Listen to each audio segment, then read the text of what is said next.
And say hello to our friend here who is on the line, Jeannie Mancini, or of the March for Life Education and Defense Fund. Now, there is a rally today to defund Planned Parenthood. It's in Morador on the Potomac. It's noon to 2. And Jeannie will tell us just a little bit about that, what's going on with that. Hello, Jeannie. Well, good morning. How are you doing, Mike? I am well, thank you. Welcome back. Well, thanks. Thanks for having me. Well, so you're right. Of course, there have been a number of rallies over the last month as we've watched one after the other of these horrific videos come out about Planned Parenthood. And, I just wanted to mention, I was listening to your segment, and unfortunately, a lot of Americans don't even know that Planned Parenthood does abortion. I saw something like 50% of Americans didn't realize that Planned Parenthood actually is the nation's largest abortion provider, much less actually does abortions. They think that it's benevolent. So a lot of what's happening with these videos is just bringing into the light what's really going on in the abortion industry and specifically in Planned Parenthood. So that's what today is about. We're having a rally at noon on the Capitol, and you've got all sorts of organizations involved in this. All of the different organizations are unified and coming together to ask Congress to defund Planned Parenthood. I don't know if you know this, but almost a half of Planned Parenthood's budget is funded by your taxpayer dollars and my I do know this. Dollars. Yeah, it's absolutely ridiculous. And so we're asking Congress today to do everything possible to remove that funding from the budget.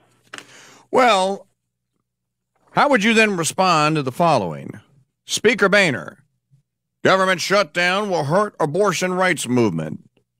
Now, of course, he's talking about the movement that's afoot to defund Planned Parenthood, and, of course, libs in Congress saying that if this is attempted, that they will shut the government down because they won't let anything out of committee. And even if it does make it out of committee, that and were to make it to the House and the Senate, of course, Obama would veto it. I'd like to know under what pretense does even a Democrat not vote to override that veto, knowing what we know today? So, what do you think, and what do you hear about this? Well, those are really good points. And strategically, we don't know how the next few weeks works out. I mean, in terms of Congress with legislation and what have you. But where I stand, being president of the March for Life and seeing what I've seen over the last few months and knowing what I've known for years, it's my responsibility to go to my lawmakers today and to tell them to defund Planned Parenthood. So I hope what you said doesn't happen. I hope that we don't have to come to the point where the government is shut down and what have you, because I don't think that's necessarily a positive thing.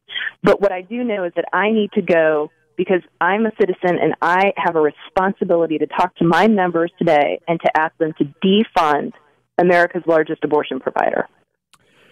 So the March for Life and other pro-life organizations march today at noon until 2. And is this the conventional march that you start on the steps of the Capitol, you start at the reflecting pond and make your way there? Where's the meet place? This is a little bit different than the typical March for Life where we start on the mall and then, of course, go before the Supreme Court. This one is right near the Library of Congress. It's in front of the actual Congress, like the House, right in front of that. But it's anybody who knows D.C., it's very close to the Library of Congress, right in front of 2nd Street there. And what we'll do is have a rally, essentially, and then each of us will be going to different legislators and talking to them about this, asking them if they've watched the videos. Unfortunately, many of them have not actually watched the videos. They haven't seen the little hand, that was held up. It's a boy, and the different terrible things that we've all watched with these videos. 866-95-PATRIOT is our telephone number. This is I think, a point of interest. Now, Jeannie, your last name is pronounced Mancini. Mancini, which is my married name. My maiden name is Monahan. Just got married this year. Mancini, okay. Some people pronounce Mancini differently today. Okay, so Jeannie Mancini is the president of the March for Life Education and Defense Fund. Why the hashtag Women Betrayed? Well, abortion, as we all know, hopefully, abortion takes the life of one precious little soul, a future American, as you were saying before. It also hurts women. It is an absolute lie that abortion rights are good for women. Abortion hurts women physiologically and psychologically. In fact, just before I got on the show with you this morning, I was looking at a statistic that suicide rates of women who've chosen abortion are something like 6 times as high as other women. Abortion hurts women. It's never good for women. The truth of the matter is that women have been betrayed by Planned Parenthood. And this is about that today. This is about telling the truth about what's really good for women and what's really good for the unborn. I have to ask the follow-up question. 6 weeks ago, when this story, when David DeLayden's in the Center for Medical Progress, his videos began coming out, and as the ghastly horror of what actually goes on inside Planned Parenthood clinics, as opposed to what Americans think might be going on inside of there, which I guess is gumdrops and lollipops and rainbows and unicorns. When we were actually confronted with this reality, there was outrage, there was shock, there was disbelief. This has given way in typical American fashion to apathy now. Just as I predicted, I said, you watch. All Planned Parenthood has to do if they're smart is just shut up and not give any fuel to this fire and don't say anything. And believe me, with the rise of Trumpzilla and all the other things going on, people will forget and we'll be back to lollydaying around, and they'll be murdering babies and ripping them apart and shipping the baby parts to every hell-forsaken research facility that will purchase them. Isn't that, in fact, what is actually happening? Now, certainly not to everyone. But from where I sit, that is precisely what has happened, and to me, it's disappointing. What do you say? I'm hoping that you're not right. I think that there's certainly an element of that, and there's a lot going on. You're mentioning, some of the candidates running for office that people are paying attention to. But what I can tell you is the perspective from the March for Life. Okay. One of the ways that we're very engaged is digital media. And, of course, there's all sorts of ways to track digital media and reach and what have you. Our reach over the course of the last few months is almost as high as it is in January every year, which is the time of the March for Life and our highest reach. Oh, okay. Not quite as high. Yeah, so I say that because like-minded folks, and maybe even folks that are more of what we call the squishy middle, are paying attention to this in a way that they never have before. At the very least, it offers opportunity for dialogue about people who've thought that Planned Parenthood is benevolent or who self-identified as being pro-choice. Suddenly they're really thinking about, what does abortion look like? What does that mean?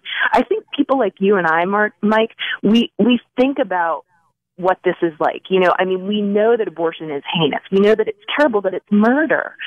But I don't think your average American sadly thinks about that, because many have grown up desensitized to Roe versus Wade and desensitized to abortion. And so these moments, these videos have been viewed by, I think, almost half of Americans at this stage. Wow. And that's not all of them, but at least 1 or 2 of them. And they're opening the eyes. It's bringing it into the light, because let's face it, the abortion industry is ugly. We've seen that in many ways throughout the years. We saw it in the last few years with the terrible Gosnell story in Philadelphia. We've seen some different live-action sting operations going in Planned Parenthood. But now, for the first time ever, we're actually seeing the parts of the babies. We're seeing that these little ones their hearts, their little lungs, their little livers are being harvested. It's just such an undignified way of looking at the human person. It's just horrific. So, folks, there's a March for Life today to ask Congress to defund Planned Parenthood, as they should, and every other. Of course, from where I sit, I'm with Congressman Paul, and partially with his son, Senator Paul. I would end all corporatism, all of it. So we'd have none of this, and there'd be no discussion about this whatsoever. But certainly in this instance, this one should take precedence over all the others because it has something to do with life. Jeanne Mancini, I'd like to send you. I don't know if you've seen this, but I used my artist skills to create this this graphic and T-shirt design. It's called "God Planned My Parenthood." And I took the PP at the Planned Parenthood and extended the descenders down quite a bit, and then put a Greek X over it, and it looks kind of like the Chi Rho symbol that you would see on the vestment of a Catholic priest or an Anglican priest with an Alpha and Omega on either side. And now, men tend to shy away from these sorts of shirts, but women like you and your group, you guys would love these, and I'd like to get this out to you so that you could perhaps spread the word. Yeah, I'd love to see it. It's a great message to wear. God planned my parenthood. So, Paul, I hope Paul has your shipping info. If not, I'm going to put you on hold before we part company today and give it to me. And I will send you one in your size of choice. And God bless. And great talking to you. And I shall pray for your great success and the success of this campaign today to defund Planned Parenthood. Well, thank you so much. Thank you so much for having me, Mike. Really, really appreciate it. You're very, very welcome. And I'll put you on hold for just a second. That's Jeanne Mancini of the March for Life. By the way, you know what I just said? You know, the moment we introduced the God Planned My Parenthood T-shirts to women, fly off the shelf. Men,